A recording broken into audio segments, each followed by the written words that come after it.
So have you ever stopped to wonder who actually holds the world's biggest companies accountable?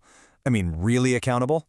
Well, it's not always who you'd think. Today, we are pulling back the curtain on a group that works in the shadows, the unseen guardians of the corporate world, Internal Audit. We're going to explore what they do, why it matters so much, and how they work to keep massive businesses on the straight and narrow. All right, let's just jump right in with a question to frame this. Picture a giant global company. You've got thousands of employees, countless rules, policies, regulations. But whose job is it to make sure all that is actually being followed? Who's checking that the systems designed to protect the company are, actually working? Well, the answer to that big question is the internal audit function.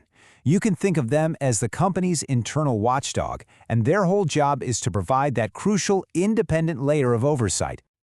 Okay, so this right here is the official definition, and trust me, every single word on this slide was chosen for a very specific reason.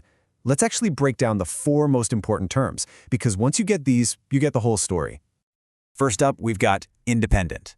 Now, this isn't about an auditor's personality. It's all about structure. It means the entire internal audit department is set up within the company in a way that lets them do their job, without getting pushed around by the very managers or departments they might be auditing. Next is objective. And if independence is about the department's structure, objectivity is all about the individual auditor's mindset.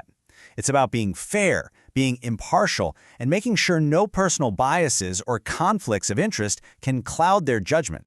Then we have assurance. This is what most of us picture when we hear the word audit. It's the real nitty-gritty work of examining evidence and giving an independent opinion on whether the company's controls and processes are actually working the way they're supposed to. And finally, advisory. See, this is the other side of the coin. Internal auditors aren't just there to find what's wrong. They also act like in-house consultants, using their expertise to help management improve things, get ahead of new risks, and just run the business better. It's about being a partner, not just a cop. So, you might be wondering, where does all this power to be independent and objective actually come from? Well, it's not just a handshake deal. It is all laid out in a super important document called the Internal Audit Charter. Now, this is really the key to the whole thing. The charter defines their purpose, their scope, but look at that third line, authority. This document grants them unrestricted access to everything and everyone they need to do their job. All the records, all the people, all the facilities. And get this, it's not approved by some mid-level manager. It's approved by the board of directors, the absolute highest level of governance in the company. Let's actually spend a little more time on this idea of independence, because honestly, without it, the whole function just falls apart. It loses all of its credibility and its value. And this quote just hits the nail on the head. Think about it.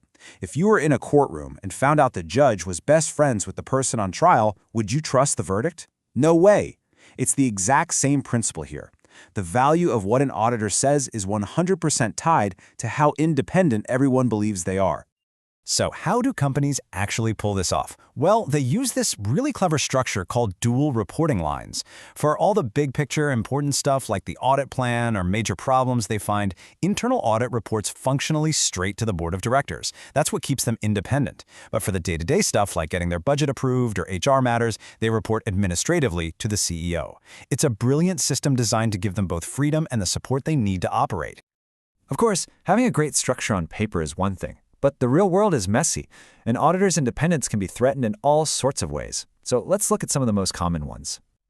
Here are some of the classics. Management might try to block them from getting records or talking to certain people, or they might pressure the auditors to water down a negative finding.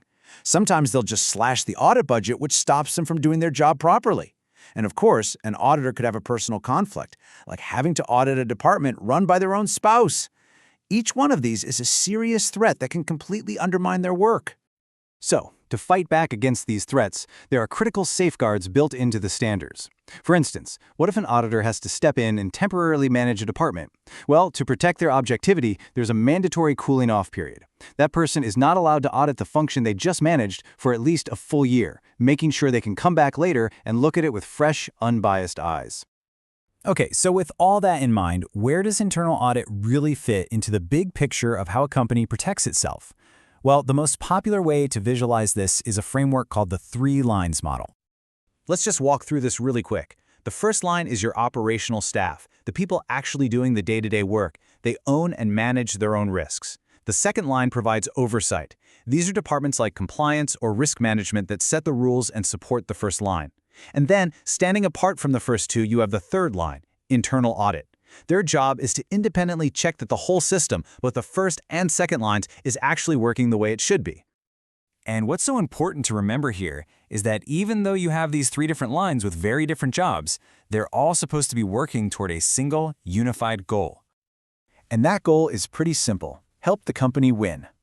Every single part of this structure, from the person on the factory floor all the way up to the auditor talking to the board, is there to make sure the organization can reach its goals by managing its risks in a smart and effective way. So I'll leave you with this final thought. If internal audit really is the conscience of a company, what happens when that conscience is ignored, or worse, completely silenced?